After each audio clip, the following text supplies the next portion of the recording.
Oke, balik lagi teman-teman.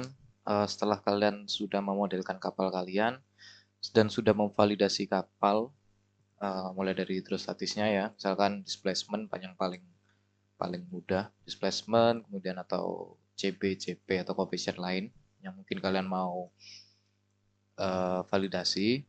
Nah, kalau semua itu sudah terpenuhi dan kalian sudah puas sama model kalian, langkah selanjutnya itu adalah kita membuat general arrangement-nya ya. Cover dam ini bisa kalian pakai atau enggak karena di beberapa kelas cover dam itu bisa di apa ya, ruangan lain itu bisa digunakan sebagai cover dam, jadi nggak harus cover dam. Cover dam itu adalah ruang kosong atau ruang hampa, nggak harus hampa tapi ruang kosong atau ruang yang terpisah dari ruangan lain, di mana ruangan itu membagi antara ruang muat dengan ruang bagian belakang, di bagian pub deck itu. Jadi di bagian ruang muat ya, ini ruang muatnya ya misalkan. Ini ruang muat sekian, itu ada space ya, space-nya itu kalau cover dam sendiri itu 1 sampai 2 frame. Minimal satu cover dam itu panjangnya 0,762 kalau nggak salah. Meter. Minimal panjangnya 0,7 meter. Ya ini, sorry. Jadi cover dam should be installed at forward and after end of oil cargo space. It should be able to cover whole area and bulkhead of cargo space. Jadi harus dipasang di depan cargo space, entah itu di ujung-ujung maksudnya, entah itu ujung depan dan ujung belakang itu harus ada cover dam. Nah ini kayak ini cover dam.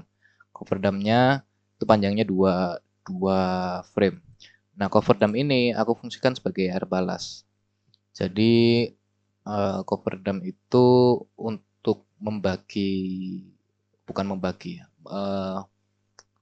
menjadi pembatas ruang muat dan juga melindungi ya ruang muat. Ketika ruang muat itu ada kebocoran, dia itu nggak langsung tumpah atau nggak langsung masuk ke kompartemen lain di luar ruang muat. Nah di sini juga ini adalah pump room sebenarnya, cuman kenapa nggak 2 frame? Karena pump room itu aku ngikutin yang ini tadi, pump room length ketambahan 1 sampai 2 frame dari cover dam. Jadi di sini cover dam itu aku fungsikan sebagai pump room. Dimana kalau di LR a pump room of oil fuel bunker, ya ruang pompa atau ruang bahan bakar oil fuel itu bisa digunakan atau water ballast bisa digunakan sebagai cover dam. Jadi di sini cover damku aku pakai yang belakang itu sebagai pump room di sini ya. Nah, setelah kita masuk ke LOA baru, berarti kalian harus revisi desain. Revisi desainnya adalah dengan menambahkan panjang ujung dari bulwark ini supaya LOA itu berubah. Yang penting LOA-nya berubah, tapi LPP-nya tetap. LPP tidak berubah. LPP-nya tetap di 233 misalkan. Ya. Yang berubah hanya LOA-nya. Dan setelah kalian udah majukan, jangan lupa setelah kalian udah sesuaikan, jangan lupa untuk dirapikan lagi posisi-posisinya. Nah, itu menjadi kemudian gambar ini yang baru ini nanti menjadi gambar selanjutnya untuk kita masukkan ke AutoCAD, diekspor lagi sampai masuk ke AutoCAD seperti ini ya. Oke. Nah, yang pertama itu kita harus mengekspor garis-garis luaran atau garis edges ini, yang paling luar ini ke AutoCAD. Gimana caranya? Di setiap tampilan, mulai dari shear plane, plane atau half flat plane ini punya garis-garis ya kayak gini nih. Nah, garis inilah yang nanti dipakai untuk acuan kita membuat general arrangement. Nah, ekspornya gimana? Di setiap plan ini kalian ekspor satu-satu. Misalkan file ekspor ke DXF atau IGS, terus dinamain filenya. Misalkan house spread plan, view. Terus nanti ekspor lagi untuk yang body plan. Ekspor DXF IGS, body plan misalkan. Dan seterusnya untuk share plan juga sama seperti ini. Nah, setelah kalian ekspor modelnya di AutoCAD ya, nanti kalian masukkan ke AutoCAD dulu. Jadinya model luarannya seperti ini. Ini ada tampilan depan dari kapal kalian, halnya ya, tanpa superstructure. Bagian halnya itu seperti ini. Terus tampak atasnya, ini decknya seperti ini. Ini ada bulwark di sini. Terus ada tampilan samping. Dari samping kapal kalian itu seperti ini. Oke, nah selanjutnya yang perlu kita lakukan itu menentukan frame-frame ini. Oke, nah setelah kalian ketemu panjangnya dan nomor frame, sekarang kalian ekspor gambar ini tadi, masukkan ke AutoCAD. Nah, sekarang mulai buat frame numbernya. Kita bagi dulu sekat-sekatnya. Misalkan untuk pub deck itu 48,96. Kita bagi dulu 48,96. Panjangnya pub deck segini. Terus pump room itu 4,8 totalnya. Pump room ketambahan cover dam misalkan. Ini tambah. Dapatnya 6,4. 6,4. Payload room 171,2 ya. Terus terakhir forecastle 19,4. Nah, ini harus apa ya, mendekati lah panjangnya dengan kapal kalian.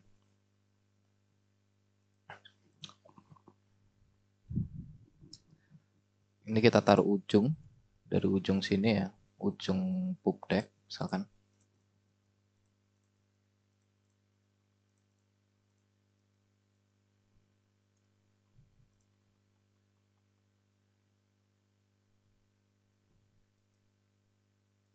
Nah, jadi inilah sekat-sekat pembagian sementara untuk framing. Nah, tapi ini belum ada frame numbernya. Frame numbernya gimana? Berarti kita bikin dulu. Pub deck tadi berapa frame numbernya? Kita pakai 0,72. Berarti 0,72.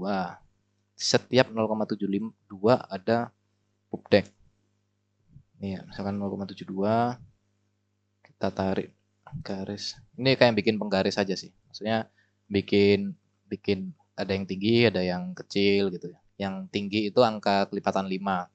Yang kecil-kecil ya berarti kalau ini 255 berarti ini 256, 257, 58, 59, 260 kayak gitu. Di copy ini kan tadi 0,72.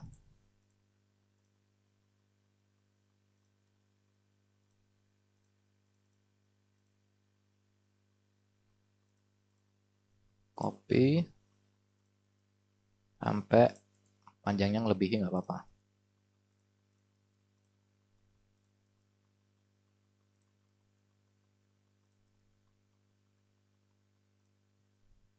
Kita lihat pump room itu sudah 0,8 ternyata. Kita ganti warna dulu aja biar nggak bingung. Mulai dari pump room itu 0 pakai 0,8. Payload juga 0,8 sampai forecastle itu forecastle sini itu dia pakainya 0,81 ya. Nah, jadi setiap sekat yang beda panjang kita apa namanya? Kita kasih warna yang berbeda biar nggak bingung. Nah, setelah kita ini kan yang kuning ini 0,72 ya tadi. Setelah kita buat yang 0,72, kita paskan dulu. Misalkan di sini kan yang panjang tadi angka yang kelipatan 5. Berarti di sini 0, sini 5, sini berapa? 10, 15, 20 dan seterusnya. Nah, angka 0, frame number 0 itu harus tepat berada di AP. Jadi tepat berada di perpendikular kapal, di after perpendikular ya, di bagian rudder. Jadi kalau kalian lihat 0, 0 itu di sini, tepat di ruddernya. Nah, ini kurang turun nih kayaknya.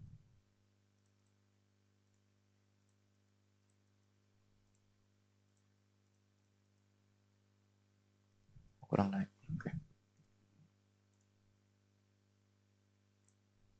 Nah, harus tepat di perpendikular kapal. Jadi nolnya harus pas di sini. Angka 0 ini. Bebas kalian mau nolnya kemana kan. Belum dinamain. Pokoknya yang punjul kelipatan 5 gitulah. Kalian grup dulu gak apa-apa. Kalian pasang dulu di sini yang 0 pas di frame. Atau mau agak ke belakang juga nggak apa-apa. Misalkan di sini. Nah, ini 0 berarti di sini 5.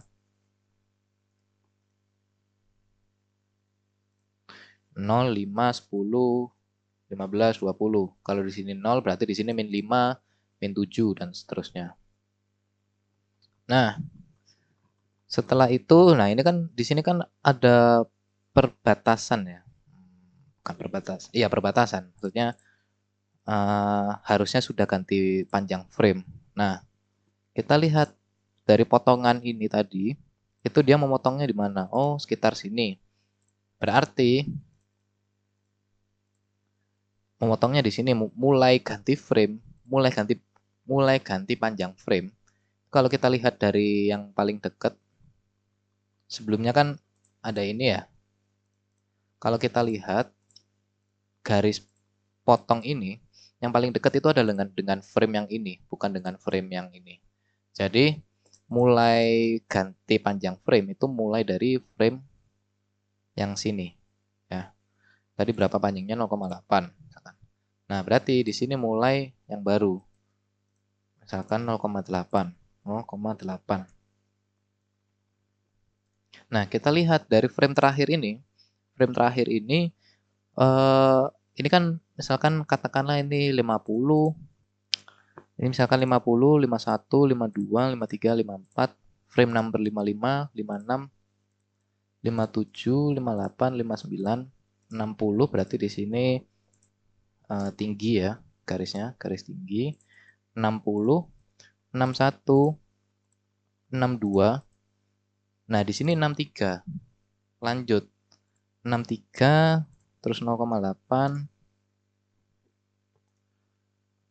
61, 62, 63, 64, 65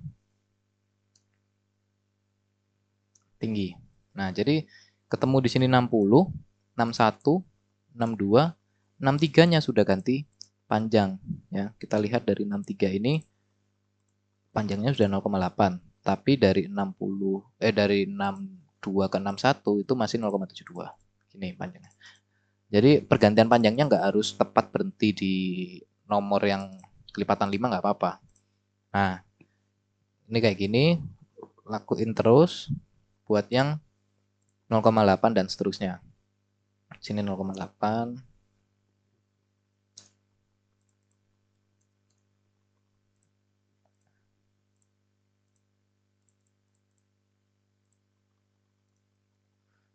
Ini tadi 665 ya, 65, 66, 7, 68, 69, 70. Copy lagi sampai ke ganti nomor frame lagi. Sorry.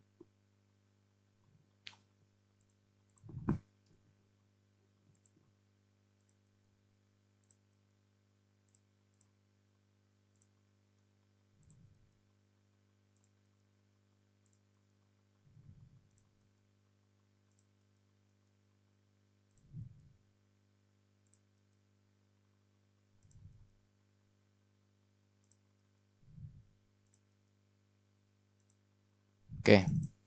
Nah, kalau ada pergantian nomor frame lagi gimana? Sama kayak tadi, kita tarik garis dulu. Tarik garis. Nah, dilihat frame yang paling dekat ada di sebelah sini. Berarti mulai dari frame ini sudah ganti ganti jarak frame ya. Nah, tadi 0,81 frame yang baru itu. Ya, di forecastle depan itu 0,81. Di 0,81 ini kita lihat misalkan di sini 105, berarti di sini 106, 107, 108, 109, 110. Berarti tinggi ya, 110. Ini jaraknya sudah 0,81 dengan jarak yang baru. Dilanjutkan lagi 0,81 pendek.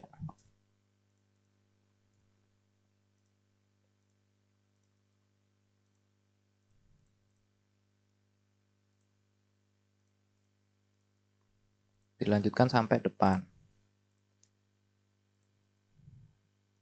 Nah, oke. Sekarang gimana? Sekat-sekat ini kan masih belum pas kan? Antara sekat ini dengan nomor frame. Nah, sekarang berarti sekat kalian harus digeser menyesuaikan nomor frame terdekat. Berarti ini geser ke sini. Ini kalau diteruskan ke bawah, dia geser ke sini, nomor frame terdekat. Ini awal forecastle mulai geser ke sini. Terus ini berarti dia ke sini. Geser ke paling dekat dengan kalian, dengan nomor kalian, dengan nomor frame kalian. Nah, ini sudah sesuai nomor frame semua pembagiannya. Nah, syarat selanjutnya adalah pembagian-pembagian itu semua harus tepat pada nomor frame. Misalkan pembagian pump room harus berhenti di nomor frame. Ini nomor frame. Entah itu nomor frame-nya berubah di tengah jalan atau enggak. Dari AP ke sini tuh mundur berapa, kalian bisa hitung sendiri. Nanti kalian dapatnya berapa. Berarti mulai dari sini nomor frame kalian habis nanti. Dari panjang ini. Nah, berhenti di sini. Ini berhenti di sini juga. Ini sudah pas. Ini kalau ini digeser nggak apa-apa. Bulwark belakang, bagian selesainya bulwark itu juga harus berhenti di sekat frame yang pembagi antara ruang muat dengan bagian forecastle. Jadi contohnya kayak gini. Ini ruang muat kapalku kayak gini. Bagian ruang muat akhirnya itu berhentinya di bulwark ini, bulwark belakang. Jadi bulwark belakang ini menyesuaikan dengan nomor frame ini. Kayak gini. Oke, setelah frame-frame kita udah ketemu, lanjut kalau frame itu kan secara membagi secara transversal ya. Membagi secara memanjang karena setiap berapa panjang itu ada berapa frame. Nah, kalau secara transversal itu ada namanya longitudinal space. Longitudinal space itu sama kayak framing, jaraknya bisa 0,7 sampai 0,8. Kalau di sini longitudinal space itu kalau aku pakai yang sesuai sama lebar kapal, breadth kapalku 44 ya. Aku bagi dengan 0,88 kalau nggak salah. Jadi 44 kapalku, lebar kapal aku bagi dengan 0,88. Ketemu 50. Jadi total ada 50 kiri kanan. Jadi 25 kanan, 25 kiri. 25 port set, 25 starboard. Nah, frame ini nanti apa sih fungsinya frame-frame ini? Longitudinal spacing atau frame yang di sini itu adalah menentukan posisi ruang muat. Jadi kalian nanti membagi sekat-sekat ruang muat itu harus berlandaskan pada frame-frame yang ada. Gini. Nah ini kita nih yang ini kan kargo ya, maksudnya ruang muat ya. Nah di ruang muat ini aku mau pakai 6 apa namanya 6 ruang muat konfigurasinya. Nah aku harus dari angka segini aku harus bagi berapa frame untuk ketemu 6 ruang muat itu. Nah, itu konfigurasinya kalian cari sendiri.